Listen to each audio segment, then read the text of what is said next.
আরবরা আজকে বুঝছে যে পরের লাঠি দিয়ে মেরা হবে না, নিজে লাঠি রাখতে হবে। পরের লাঠি নিতে নিতেই সাপে কামড়ে ফেলবে, তারপরে লাঠি নিয়ে লাভ নেই। কামড় দেওয়ার আগেই যদি প্রতিহত করতে হয়, নিজের হাতে লাঠি রাখতে হয়। আরবেরা এখন বুঝবে আশা করছি। আমি সৌদি আরবের একজন মেজরকে বলেছিলাম, কই তোমাদের হাতিয়ার কই, তেলের টাকা কি করো তোমরা?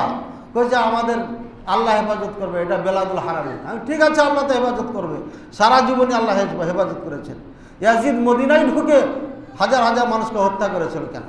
হাজ্জাজ কেন হত্যা করেছিল হাজার হাজার মানুষকে? করেছে তো, প্রতিহত করতে। যুদ্ধ তো বহুদের যুদ্ধ তো করতে হয়েছে আপনাকে, যুদ্ধ করা কোথায়? পরে ক্যান্টনমেন্টে যখন ঢুকলাম, ঢোকার সাথে সাথে গেটের পাশ থেকে একদম ট্যাঙ্কের বহার অনেকগুলো আছে, মোটামুটি হবে 200-400 হবে। বলছে এই যে দেখো ট্যাঙ্ক আমাদের।